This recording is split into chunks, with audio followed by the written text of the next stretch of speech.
I'm Christine Persichetti with this Currents News update. A second major case impacting the issue of life in 1 week.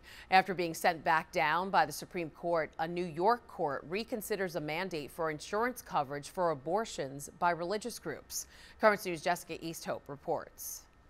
First Amendment rights of individuals and organizations are getting a greater hearing these days from the U.S. Supreme Court. So that is very encouraging. Another victory for religious freedom in the fight for life. This week, the United States Supreme Court sent a case back down to the New York Appellate Division, asking it to reconsider a ruling. The case, brought against New York State by the Diocese of Albany and other religious groups, challenged a mandate that would require employers to provide abortion coverage in their employee health insurance plans. The decision comes based on a Supreme Court ruling earlier this year over religious liberties in another case, Fulton versus Philadelphia. To have the court say so definitively, we just ruled in the Fulton case and you got to reread that case. The mandated abortion coverage was placed on insurers in 2017 by the New York State Department of Financial Services. It did, at the time, make room for a religious exemption. However, it was only for those primarily serving people of their own faith and not institutions with any kind of outreach ministry. Think about it. Jesus Christ wouldn't even qualify because he served people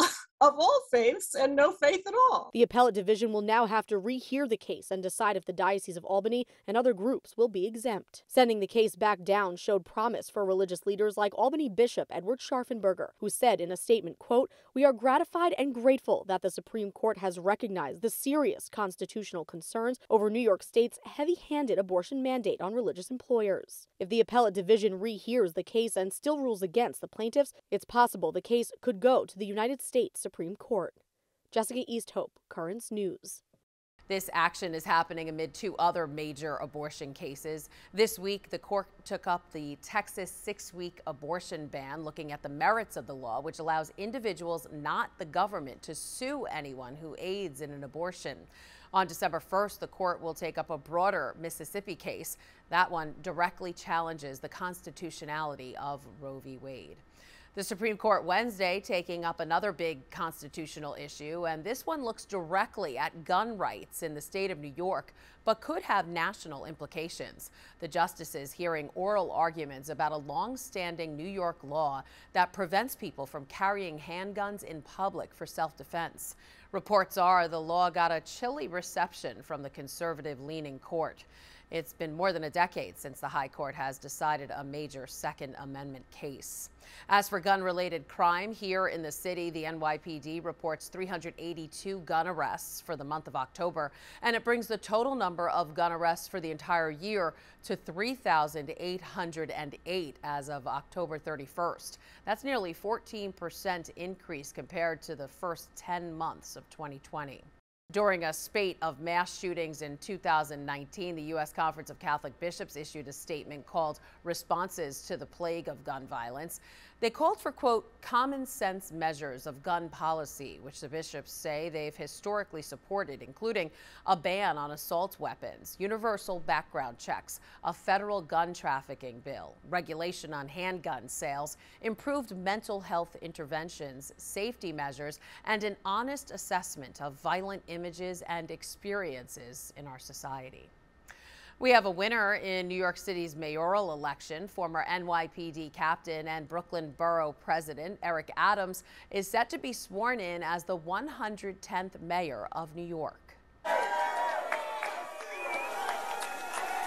The victory over Republican candidate Curtis Sliwa means Adams will be the city's second ever black mayor. He officially takes office January 1st. Adams has long separated himself from the radical liberal side of the Democratic Party. He ran against the defund the police movement in favor of reforms within the NYPD. He also self-identifies with blue-collar workers. Adams and New York Governor Kathy Hochul also announced Tuesday night a new era of cooperation. That's in contrast to the public squabbling between current Mayor de Blasio and former Governor Andrew Cuomo.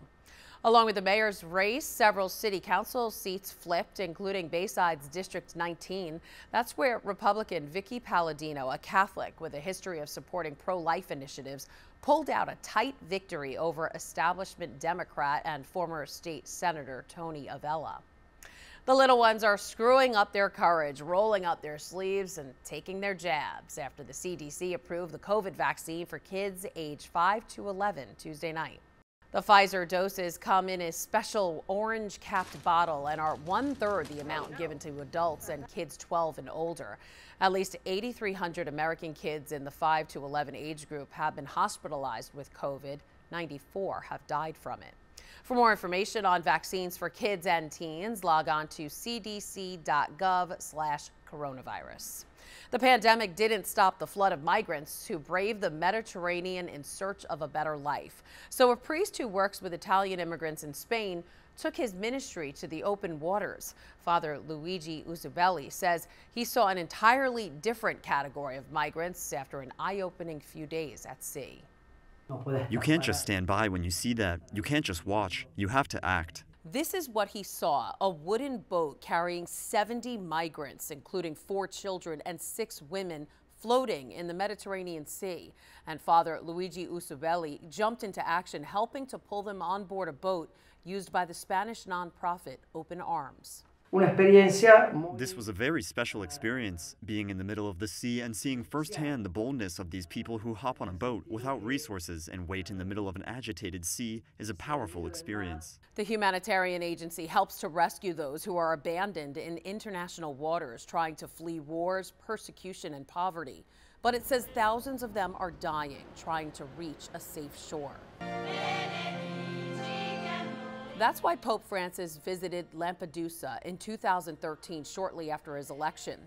The island off the coast of Sicily is a primary destination for migrants from Africa, the Middle East, and Asia seeking entry into Europe. The Holy Father's concern for migrants has been at the center of his pontificate ever since. And every year he celebrates a mass to commemorate the visit and talk about the conditions refugees face once they make it to shore. Ma voi non immaginate l'inferno che si vive lì,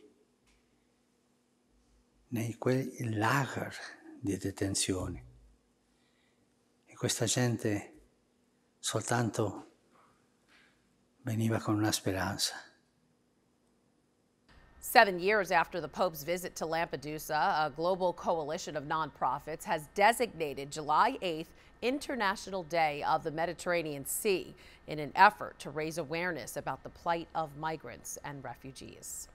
And that is this Currents News Update. I'm Christine Persichetti. Thank you for joining us because we are putting your faith in the news.